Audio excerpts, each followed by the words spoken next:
We're just getting the map bans and the map pick for the upcoming match, which again will be Inting for Globes versus Team Name Change. Just waiting for the last of those to filter in here while we have a second, though. If you haven't already, make sure you guys follow the channel and turn on your notifications. Don't miss a moment of Heroes of the Storm action here live on the Heroes Hype channel, as you get all of the HTC Open Division and more, like the Amateur Series that you're watching right now. And if you guys love what they do, always make sure where you can to support the channel, either follow, subscribe if you have the ability to, check out their Patreon as well, be involved in some of their cool side projects that they have going on. Always great stuff to see for the Heroes Hype community and everything they do for the amateur and aspiring Heroes of the Storm communities. I know there's an amazing charity event. I don't want to misspeak. I think it's on October 13th, but I have a squad over from Nexus Gaming Series going to be playing in the event. Going to be for a good cause, charitable stuff. So make sure you tune in then. I gotta believe there's gonna be plenty of information going out about it. So keep your eyes open for that. Should be a lot of fun. And I'm certainly excited getting to participate in one of these cool events Heroes Hype puts on. It's fun getting to do the casting here for the Amateur Series. Amazing getting to cast the Open Div, but getting to participate in some events and generating some money for charity, it really means a lot to me to be able to be a part of that. Yeah, absolutely. Anytime that you have the ability to work in a charity event or participate in a charity event in any esport, it's a really cool thing to see how something that a lot of people see as kind of a pointless hobby can actually be used as a force for good. And I know in this day and age, when with esports always still trying to find its way into relevance and acceptance in the mainstream, anything that we can do as a global esports community to further that push to not necessarily legitimizing esports, but just making people understand what we are about as a competitive gaming community on the whole is something that everybody should be really excited about being involved in. Looks like our lobby has been made. We're gonna head on in there as casters and see if we can get a front row seat to the action here between Inting for Globes and Team Name Change. Who do you have taking this one? Just off the cuff, where do you think this one's gonna land? I like what Inting for Globes is bringing. I like the new strategies coming out. I don't know how I feel about the whole shifting meta thing, but I love watching it because it's so cool to see what comes out of the back rooms with the draft strategies and everything like that, and to see new things like that, like a Zul Medivh composition come out and just be so oppressively devastating, that I'm really excited to see what the future of Heroes looks like. And speaking of the future of Heroes, we can talk about the map picks and bans as our immediate future coming up. Inting for Globes taking out Cursed Hollow. Team Name Change taking Volskaya Foundry out of the map pool. Inting for Globes will take us to Tomb of the Spider Queen, one of my favorite maps, with everything that goes into it. The rotations, the lane control, the boss throw pit, all of the fun stuff that you expect out of a Heroes of the Storm map. And I mean, if you're a fan of this map, you might be a fan of the new Garden of Terror, Jay. If you haven't heard what's happening there, it's going to be similar to a combination of two maps, Cursed Hollow and Tomb of the Spider Queen, where you got to capture 3 tributes, or I don't know exactly what they're going to be called, garden plant points. And then the first team to 3 will get these giant garden terrors that push down the lanes, similar to what you see here on Tomb of the Spider Queen. And I think it's going to be a lot of fun. I'm excited for it because I think those are 2 maps that are generally considered favorable maps here in the map meta. Cursed Hollow is kind of hit or miss. Some teams really hate the macro play. They'd rather focus on team fighting, really being engaged over objectives like Sky Temple and things like that. And other teams really love that because they can outthink their opposition. They can be everywhere on the map that their opposition isn't. And that's kind of the hallmark to a team. They're either really good at the meta or they're really bad at the meta. And you'll see that in their map picks. A lot of the teams that aren't good at the meta will just stay away from Cursed Hollow. They love maps like Battlefield of Eternity, where they just are fighting all the time over an objective. Well, here we go. And this is a map where we will see plenty of fighting over those objective points. Tomb of the Spider Queen. And first on the clock for the first ban is going to be Team Name Change. They're still sitting here deciding what they want to do. 10 seconds remaining. We haven't had a look at Team Name Change tonight, but we'll see if they took a look at what happened in that last matchup. Do they want to get rid of Medivh? And Looks like maybe they were tuned in there, Jay. Nah, not a surprise. They took a while to ban that one. It wasn't a snap ban onto Medivh, so definitely some conversation over whether or not they wanted to try and avoid the Medivh Zul comp. I think it would be a good one on Tomb of the Spider Queen. Quick rotations, good wave clear out of Zul. Very possible that Zul Medivh would be a very strong one here.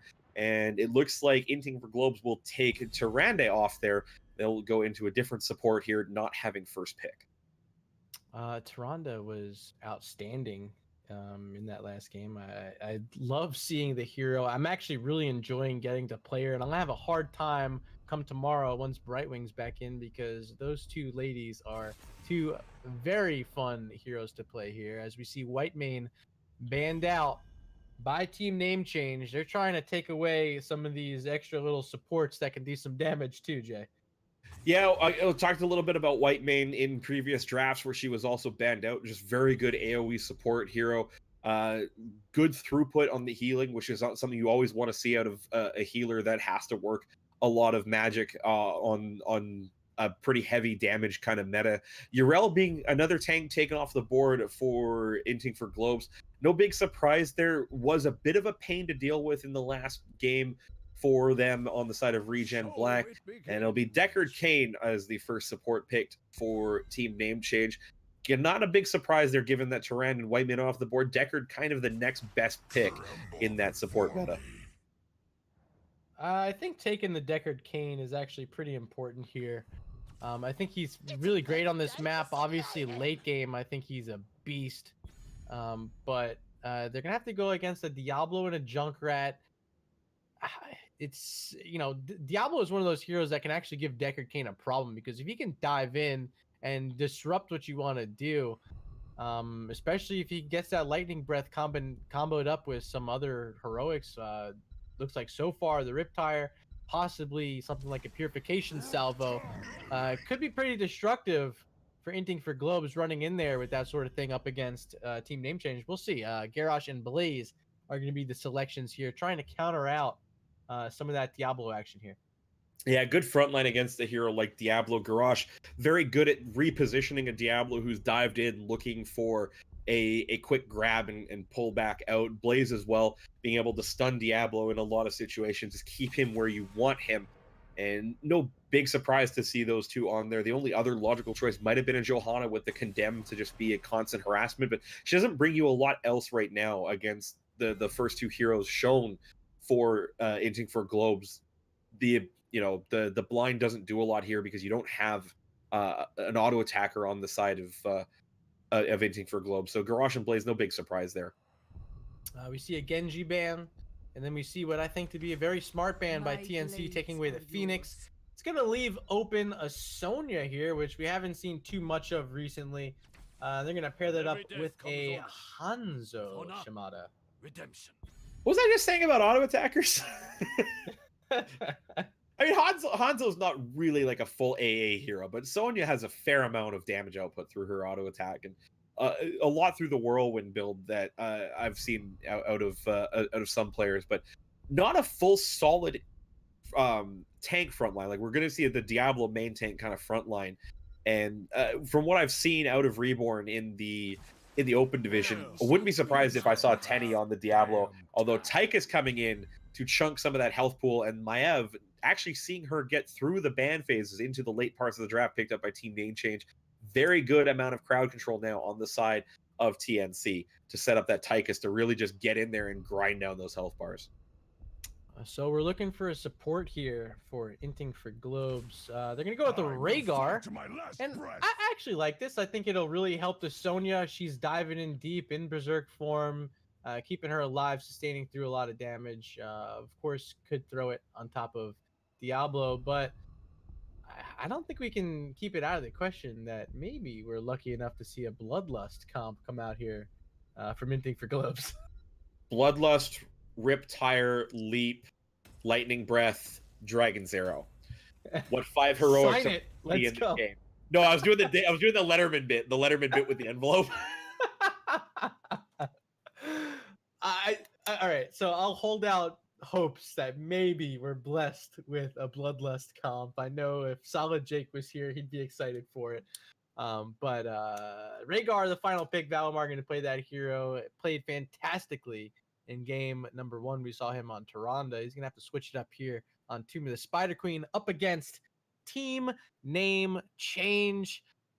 Chat, let us know. What do you guys think? Who do you think is going to win? Throw out some love for these teams. If you're rooting for Inting for Globes, throw out hashtag IFG. If you're rooting for TNC, hashtag TNC. See what you guys are voting for. We'll take a peek back later on during the match and tally up some of that. But I think I got to give it to Inting for Globes. I think the Hanzo, the range is going to help up against the Garrosh. We'll see how Nem Avenger can do with the Blaze. I think that's, if he can get some good bunkers off up against that Riptire, maybe he saves the day. Yeah, the bunker mechanical play, I think, is going to be what sets apart these two teams. If the bunker is able to take off most of the skill shot heroics that we're going to see on the side of Inting for Globes, then there might be a chance for TNC to get back into it. The thing that they just don't have, again, is that burst type of damage. Maiev gets a little bit, but she's not really the kind of one-shot heroic or the one-shot blow-up hero that we've seen out of like a Li Ming that we talked about a lot, just getting that first kill and snowballing a team fight in your team's favor. Neither team really has that, although I give the edge, on the side of Inting for Globes. You get it, depending on where you pick up somebody, the ability for Sonya to get in there with the Hanzo, Junkrat, Diablo, they do provide a fair amount of damage, and it's really going to be, I think, on which team is able to dodge the other one in a lot of these situations. So here we are over on Tomb of the Spider Queen. And on the left-hand side, we have Inting for Globes, Azariel on the Hanzo. Winterheart can be playing the Junkrat. Valimar on Rhaegar. Playing Sonya tonight is Showtime. And rounding it out on the Lord of Terror, Tenedakio is going to be playing Diablo. And on the right side is Team Name Change in the red, Netball on Maiev, Metball on Tychus, Hunter CJ on Garage, Nem Avenger on Blaze, and Deckard Cain being piloted by Satat. All right, team's gonna meet up at mid. All 10 members are here. See if I recognize anything weird going on with these talents. It's actually gonna be the simple geometry build from Hanzo, for those of you curious. Everything else looks pretty standard. Blaze opting for the new habits, which should help him in the event he does get locked in by some of this damage, especially if Diablo can get in and oh wow, first blood already on Maiev.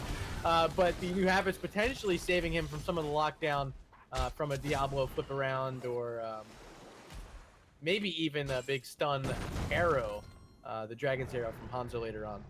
Well, speaking of the lockdown, it was a displacement off the Junkrat's concussion mine onto the Maiev, right into the Shadow Charge follow-up from Diablo, and that equaled one beat down on Maiev. As you see the teams just getting in the lane. Metball actually kind of lurking there in the bot, trying to pick up Sonya here with a little bit of damage, but Showtime wise to that one, gets away from the danger pretty quickly here. As the team's going back through the top and the mid, you see quite a bit of aggressive positioning on the side out of Inting for Globes as they kind of drift towards the right side there on their rotations, kind of looking to try and pick up a quick rotation. Speaking of quick rotations, all 5 in the bot lane. Blaze going down as Teddy goes in, gets the Shadow Charge flipped and locked down, and that's 2-0 now on the side of Inting for Globes. That is one spooky Diablo charging in, and Blaze is like, dead Blaze. Second kill of the game for Inting for Globes, and Tenny looking very comfortable, back on an actual tank here in our second look at them this evening. Yeah, both teams opting to pick up camps very quickly. Oh, Metball just getting obliterated by Azariel and Showtime there. A lot of health off the Tychus. Is the siege camp in the bottom lane picked up by Inting for Globes. The Bruisers actually getting picked up on the side of Team Name Changes. They try to get a little bit of alternating lane pressure out, though they eat so much damage in the process trying to defend the bottom. They have to give up that lane presence for the time being. With that spell shield, though, in the middle, Netball and Satat trying to push this mid lane in, although 4 members of Inting for Globes back. That camp really getting no value this early on, as those Bruisers just don't really have the same kind of oomph they would later on. Hunter CJ with a great toss stack there on Tenny, and Tenny's very low. He's gonna fall. First kill of the game for TNC. They're staying strong, and so much reset on that fan of knives for Netball, showing why he loves to play Maiev. I do want to take a peek down here at chat. Looks like we got 3 votes for Inting for Globes. You guys think they will have the better half of this matchup, and so far so good, although that kill from TNC did start turning it around a bit, as we see both teams still hunting to find their turn-in on this first objective phase. Winterheart holding 10 gems, getting chased down now by Hunter CJ. Oh, speaking of chase down, though, Showtime getting in a little bit of damage there, although a return fire from the members of Team Name Change down there, so no harm, no foul. Winterheart getting away from trouble, getting the rest of the chase into his team's defense, and they'll pick up the Bruiser camp as well. Good time for that, although Tenny's going to get thrown here, and actually Unstoppable from Hunter CJ will prevent the Shadow Charge from going anywhere, and that is another kill onto Tenny on the Diablo. Twice now getting displaced by Garrosh and taken out by the follow-up grind of that Tychus minigun damage. Lots of pressure on that health bar out of Netball. Yeah, and Netball on the Maiev once again, connecting with that Umbral bind, making sure Diablo was staying as close as possible. Of course, you mentioned that Shadow Charge, not exactly working the plan either, so a fantastic little play there by TNC. They even up the kill count to a piece, but bottom side, it looks like Inting for Globes is trying to get their turn in there, but being interrupted by Tychus. Now we're gonna travel up here towards the top, as these teams are both trying to get him in, but I don't really have a favor on either side. Whoever gets 7 first is gonna make a move here. Now it's actually going to be Team Name Change that with the 2 kills and a little bit better rotation in the lanes picks up 7 first just by a hair. I want to call out Tenny though for that, again getting caught by the Garrosh throw, but this time rather than try to take the Garrosh out with the Shadow Charge, actually charged a minion to get away from that follow-up crowd control on Team Name Change. Fooled me once, fooled me twice kind of situation on Tenny, and it seems like he's adapted his game just a little bit to try and avoid the follow-up crowd control. Oh, big cleanse from Valimar, but not quite enough time, as Hunter CJ was able to find that toss back. Showtime very low, has to start running away. Now Netball jumping in on that Maiev, trying to get the resets with that fan of knives, but I don't think you're able to get the damage here on Diablo. Tenny's very healthy, but so much CC, so much control coming out from Hunter CJ and that Garrosh. The Black Soulstone did get completed just before that fight started, so Diablo's back, but he's a lot more squishy than he was just a few seconds ago. Another good kill onto the main tank of Inting for Globes by Team Name Change. As the first engagement didn't quite go their way, now they've really started to grow into this one. You can see the value of that Tychus now. If he stays protected for enough times, they get that one target locked down. He's able to just stand there, grind down those auto attacks, and get the damage in. But first Web Weaver phase going to Inting for Globes. We'll see if this can push them back into the lead here on this map. Hunter CJ looking to play with Tenny just a little bit more. He's had the better end of that fight throughout this match so far. And Diablo without souls right now sitting at 17 on his Black Soulstone. Not very strong, and here we go, getting locked in by that scroll ceiling. Tossed back into a sea of red, and Tenny, he's down once again. I believe that's his fourth death of the game, actually, as the Web Weavers are here. Trying to turn it around right now is Inting for Globes. Well, the top lane should get them some structure value, as everybody is low now on the side of Team Name Change. They got the kill, but at the cost of a lot of health bars. And with Azariel sitting there on the Hanzo, the ability to poke and get that scatter arrow damage might have been able to dissuade them for the moment. But you see Showtime, Valimar, and Azariel now actually going in on this bottom fort. They want level 10 to try and get this a snowball in their favor. Nem Avenger really can't do much, though. He just has to back up, give up the fort. All right, so one fort was destroyed. Looks like the others are going to be well defended here, but level 10s are picked up by Inting for Globes. And taking a peek, we see the Ancestral Heal. So the dream is over, Jay. We're not going to get that Bloodlust tonight, but it is going to be the standard talents, Riptire, Ancestral. We have the Dragon's Arrow, Berserk, and the Lightning Breath from Diablo. 10's very close for TNC. We'll see if they're able to get it and find themselves a turn-in. But right now, 57 gems is enough for Inting for Globes to get a back-to-back here if they want it. Yeah, the problem is without the real map presence that they have, they won't be able to go straight into the double turn in. You see Showtime getting disrupted here by Hunter CJ. Tini actually going in backside, looking like he wants to take it. Waits for the unstoppable to go down, but can't quite get it up. There's a lightning breath looking for Netball, but gets frozen by the containment disc. Junkrat coming in from the backside with the rip tire, gets Maev on the retreat, and that might be the first kill of many here as TNC going down real low on the health bars. And gems are falling. Oh, the Odin form from Metball. Now he's in a terrible spot, but he's able to dash away. I have to shout out Winterheart. You see the camera following up there for a moment. What a downtown Riptire from Winterheart, able to get that kill. Fantastic. He's even able to find a turn in for his team. 2 in a row here for Inting for Globes as they're working down this middle court. The important thing for Team Name Change out of that fight is the fact that Nem Avenger was able to get away with 35 of his team's gems. There's still a decent amount in possession of the red team. They should be able to get a few more here before the lanes get pushed back in by these web weavers. Now the difficulty is they're going to have to deal with aggressive positioning from Inting for Globes now as they get further and further onto the Team Name Change side of the map. It gets more and more difficult to find a pathway through uncontested to those altars without winning a team fight, which TNC is struggling to do at the moment. Yeah, Hunter trying to find something, finds Penny once again. Umbrobine's there, pulling him back. Troll is sealing, also locking him. There's the taunt, and Diablo not able to get that ancestral heal in time. He's down yet again, and keeping track at home. That is 5 deaths for Tenny in this match. No one else on the team has died. So another huge pickup there for Team Name Change, but they gotta parlay it into something more. Just killing the Diablo sometimes isn't enough. They will, however, be able to clear up these web weavers, effectively neutering all of the gem count for Inting for Globes, but they have to make their way to the middle of this map, down a talent tier, and find a turn-in for themselves. You can just see the members of Inting for Globes start to find their positioning on the map to play goaltend on these altars. They know that the route back into this game for TNC is through those altars. So by just setting up in those vents and in the lanes around them, as well as getting the map pressure, you can see Hanzo picking up the Siege Giants in the bottom there will help push that bottom lane in even further.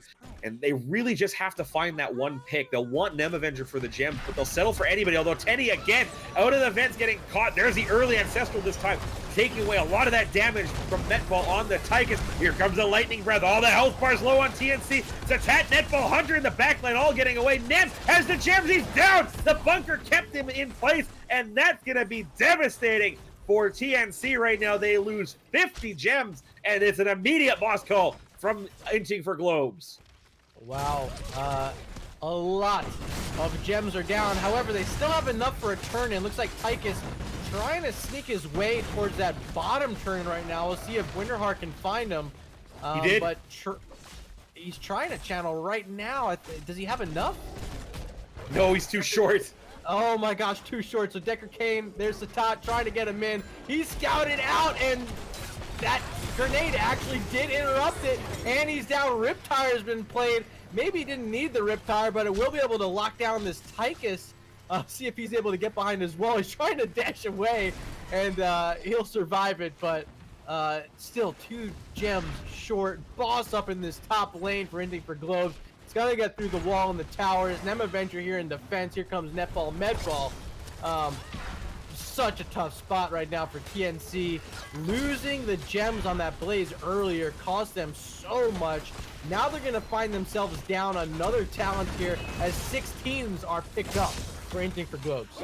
No chance at a double turn-in now for Team Name Change, and that was really their road back into this one, and that unfortunate scouting. The first scout was by Winterheart onto Metball on the Tychus, actually got hit by the first grenade out of Winterheart, and then the follow-up one just catching Satat on the Decker Kane, and then the all-in from the rest of Inting for Globes as they just went in and looked for the blow-up. Still up 3 levels here. The kill is pretty even, but it's a lot of structure damage on the side of Team Name Change. They really got to find a way back into this, and it might start with a kill on the Showtime. There's the early Ancestral. Hunter CJ low in the middle of this one again. All three in the bunker now as Rhaegar's in the containment disc. Decker the first to fall. Hunter CJ with the lightning breath. Netball getting away with a sliver of health. Again, the engage found on the side of TNC, but turned immediately by Inting for Globes as now the chase is on, and they make it 3 for Zill. Once again, Winterheart with the MVP plays with that Riptire. He hit all 5 members. I think most of them were hit with the inner damage on that Riptire. Their health bars were just absolutely destroyed. Valmar playing a little close there as Rhaegar able to lunge out there, but just outstanding Riptires all game long from Winterheart. Now another turn-in opportunity for Inting for Globes. Would make it their 3rd in a row. Hanzo's going to try to start up that bottom siege camp before they do it. There it is. Azariel going to grab that very quickly with the Hanzo. And this is now a spot in the game where TNC has to be thinking, can we defend our core, InanimateJ?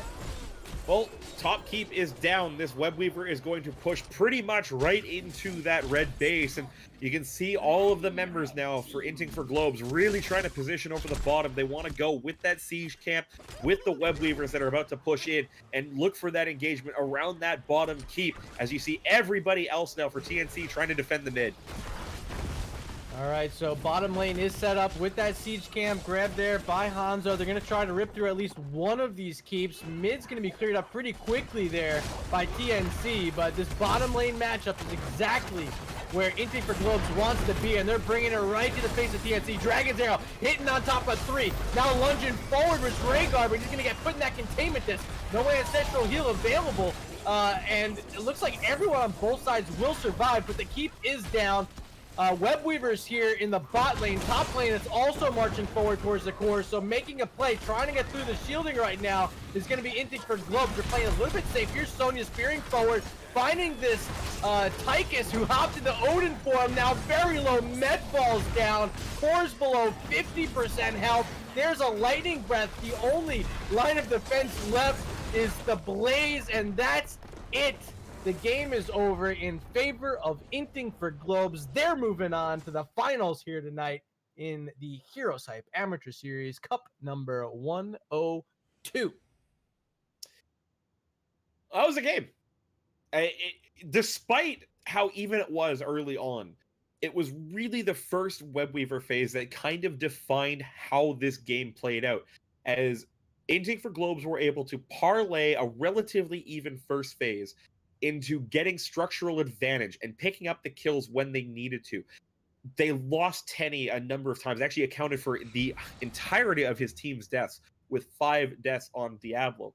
But the critical aspect of that was there's no follow-up on the side of Team Name Change in their composition. They had another one of those grindy, slow damage comps that just could not find enough kills in a big team fight to chain together an effective defense. I think you're spot on there. The containment disc from Maiev usually signals to me that they're looking to get that one pick off. And they were able to do that numerous times on a very tough hero to kill in Diablo, very tanky, of course, but they ended up having to burn all of their abilities, ripping them down, and really didn't leave much for anything else. And I think that's exactly spot on in the analysis, that it just so happened that they were able to kill one hero, and that was all they were going to get, Jay. Yeah, well, also we talked about the mechanical play on the side of Blaze in trying to dodge that Riptire, and he was great at dodging it himself, but the rest of the team wasn't on board with it. So many times 3, 4, 5-man Riptires came in and got damage onto 3 or 4 heroes, whereas Blaze would just bunker down, and that would be the only one who'd be able to survive that one. And that's the really unfortunate thing in that regard, because if all of the team had been on board with that bunker, like you hear the Riptire audio cue and you just all bunker in and try to absorb that all with the bunker, then you might be able to come out and have a fighting chance. But the bunker was just never quite timed to perfection, and they ate so much damage out of the Riptire as a result.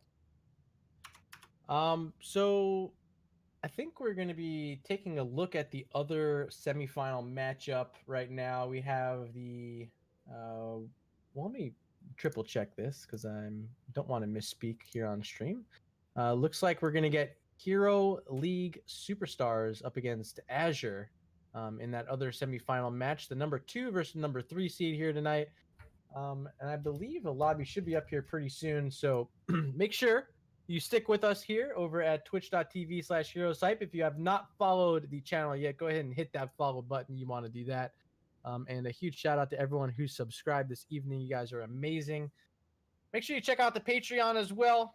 Patreon.com/HeroesHype. If you want to help support amateur esports, especially here in Heroes of the Storm, HeroesHype is a fine organization putting on a lot of fantastic events for the community, especially hosting the Open Division is a outstanding organization once again, and they deserve all the support they can get. So make sure you head on over there to patreon.com/HeroesHype. There's plenty of tiers for you to join in at. So take a look. And I know I've been a patron for quite some time now. Jay, have you taken a look over there yourself? I've taken a look, and then I looked at my budget having a mortgage in one of the most expensive real estate markets in North America and went, I love you guys, and I will support you any other way I can except with my wallet. I'm sorry.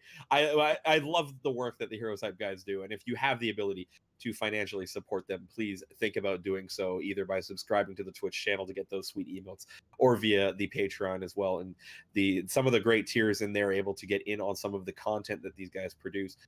Just outside of the Heroes community, like the videos or the meetups that you're able to do at Blizzard events, and all of that money going into helping this community put on all of the really cool stuff that they do.